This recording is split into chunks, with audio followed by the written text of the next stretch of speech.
ever scroll late at night and then bam, you're comparing your life to some influencers, like perfect feed. Mhm. It's the worst. And I know you guys have been asking about this whole am I behind feeling.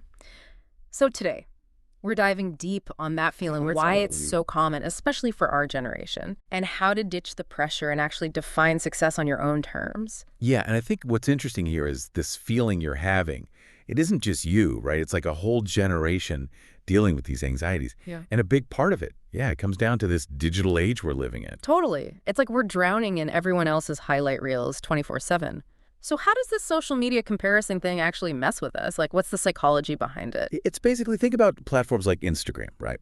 They're designed for showing off the best, most enviable versions of ourselves. Oh, absolutely. It's filtered photos, exotic vacations, Yeah. career wins, all that. It's easy to forget those just like snapshots, not the whole story. Oh, it's so true. And we start comparing our everyday, behind-the-scenes messiness to those curated moments of bliss. Honestly, I catch myself doing it all the time. It's like, wait, they're a CEO and they bake sourdough from scratch? What am I even doing? Right. And studies show this constant, like, perfect stuff. It messes with how we see ourselves. They're real. Yeah, there was this study from the University of Pennsylvania. They found a direct link. More social media, more feelings of, like, I'm not good enough, and loneliness. Wow. Okay, so it's not just harmless scrolling. Right. There are actual psychological effects. Yeah. But it's not just social media, right? No, not at all. There's this other pressure, Yeah. especially for us in our 20s. Like, we're supposed to have it all figured out right now. It's like this quarter life crisis, if you heard of that. Oh, yeah. Yeah, and it's becoming so common, especially with Gen Z. Totally. But what does Yeah. that actually look like? What is a quarter life crisis? Okay, imagine this. You finish college, you get a real job, Hmm?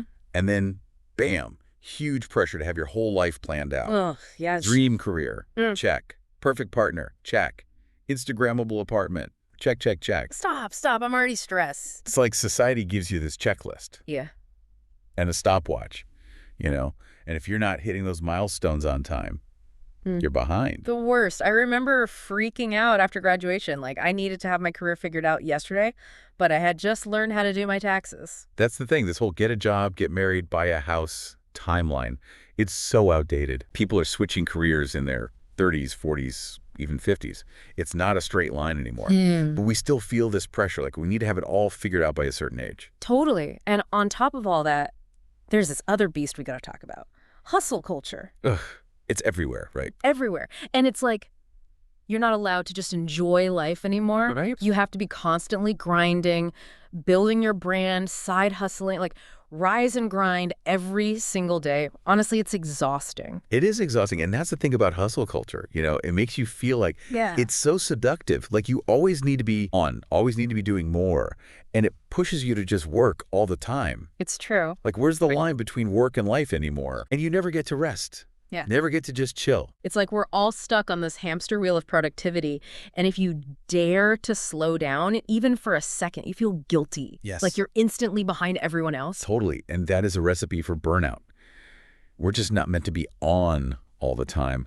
Our minds and bodies, They need a break. they need to recharge. Yes. You can't just go, go, go. We need time to recover, Yeah. you know, just to be. Burnout is so real. And I've definitely hit that wall a few times. It's not pretty. Well, Like your the- mind and body, they just revolt. They do. And they are not afraid to shut it down. They're sending you a message, Oh, yeah. They're sending you a a message. very clear message, you know. So if hustle culture is a trap, and social media is this breeding ground for comparison, how do we even escape this feeling of being behind? Like, how do we redefine success for ourselves?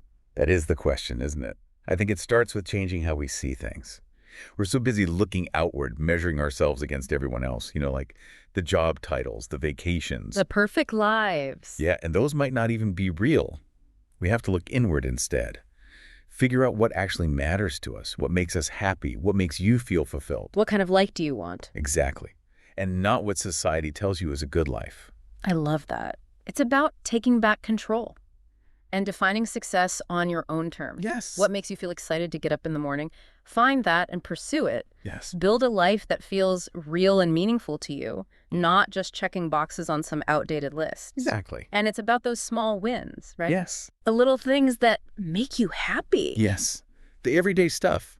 It's not all about bigger and better, Find joy in the journey, Yes. not just the destination. It's so true because those small moments, they matter just as much as the big achievements. They really do. Maybe even more. I think so. So it's about focusing on those small wins and finding satisfaction in your own progress. Don't compare yourself to other people. Everyone's on their own path. Easier said than done, though, right? For sure.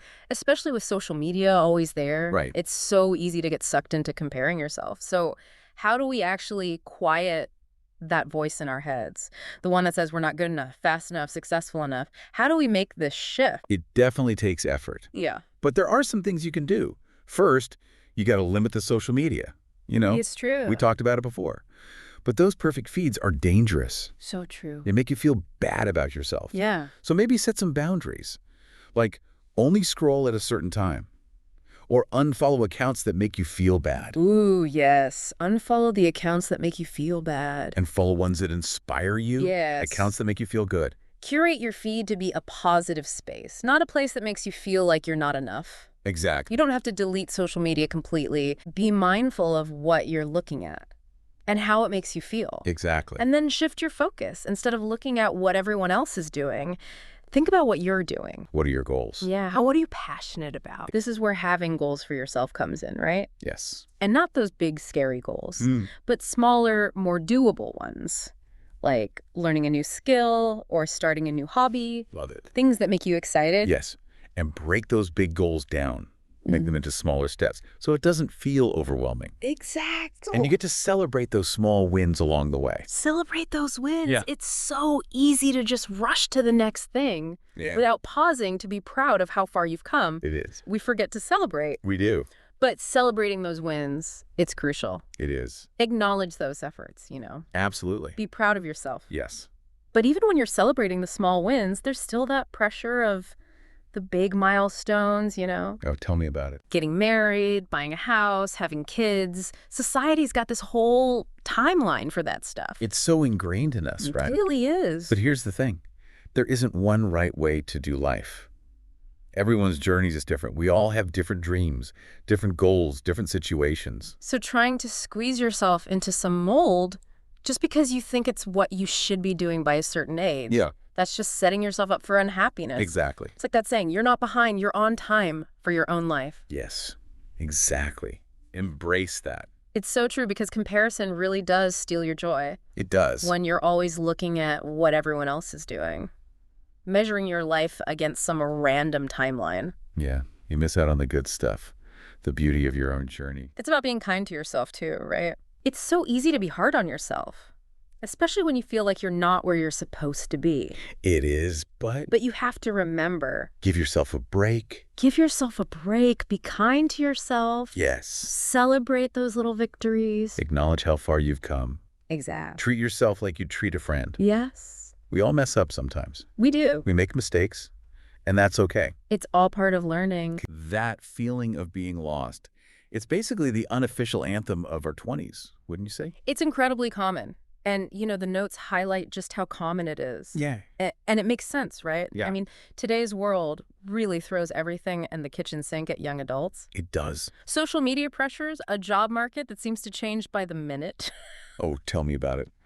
It's enough to make anyone feel, a little directionless. Totally. And speaking of social media, it's like everyone else is out there killing it, Yeah, Dream jobs, perfect lives. it looks like it. It's hard not to compare and feel like you're falling behind. Absolutely, because we're constantly bombarded with these curated highlight reels. Mm-hmm.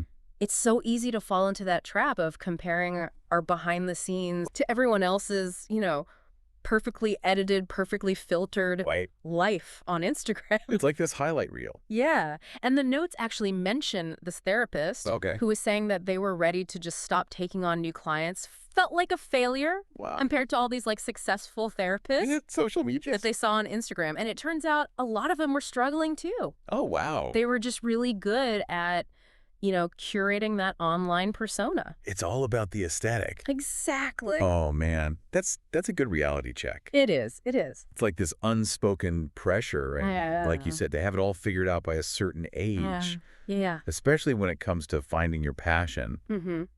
What do you think about this whole one true passion idea? Because that's in the notes too. It's everywhere. It's a lot of pressure. It is a lot of pressure. And honestly, I think it's a myth that can really hold us back. Interesting. Because the truth is, our interests, they evolve. They do? We're always discovering new things. That's true. Our priorities change. And that's okay. Yeah. That's more than, okay, that's normal. So instead of, like, desperately searching for this one elusive passion, Right. maybe it's more about just, like, exploring, Yeah. trying different paths, seeing what clicks. Exactly. What if instead of being afraid of this feeling lost, right, we start viewing it as this period of, like, immense growth Okay. and self-discovery? I like where you're going with this. But, and this is a big but, Yeah. how do we actually embrace the uncertainty? Because it can be kind of overwhelming not having that concrete plan. You know? Oh, absolutely. You know, it's so easy to get, like, stuck in the anxiety of the unknown, Yeah, right? totally. But what if instead of trying to, like, map out our entire lives, we focused on smaller steps? Okay. Things that feel, I don't know, more manageable. Like instead of trying to build the entire bridge, we just focus on laying down the next stone. Yes. What excites you right now in this moment? What excites you? Maybe it's a new skill you want to learn. Okay. Maybe it's a field you've always been curious about. Yeah. What's, like, one small step you can take today to just dip your toes in? Oh, I like that. Right. Yeah. Is it reading an article? Is it signing up for a free online course? It could even be just like reaching out to someone who's doing something that you think is kind of cool and be like, hey, how'd you get into this? Exactly. Like an informational interview. Yes. Just to learn more. I love that small steps Yeah. leading to, who knows, maybe big discovery. Big discoveries. It's a lot less daunting Way less daunting. than feeling like you have to have, you know, a 10-year plan. Yes. Oh my gosh, the 10-year plan. Figured out. Yeah, like I could barely plan my breakfast. Right. This has been great. Honestly, this whole conversation has been a huge mindset shift for me. Good. It's like maybe instead of fearing this feeling of being lost, Yeah. we can start viewing it as like an adventure. Yeah. A chance to explore, experiment, Try new things. and discover who we are and what we really want. That's the spirit. And it makes you think, you know? What if we all celebrated the lost journeys just as much as we celebrate the seemingly successful ones? Ooh, I like that. Would that change how we experience this period of our lives? That's something to think about. It is something to think about. Well, on that note, that is our deep dive for today. So good. We'll be back next week with another deep dive into a new topic. See you then. Bye.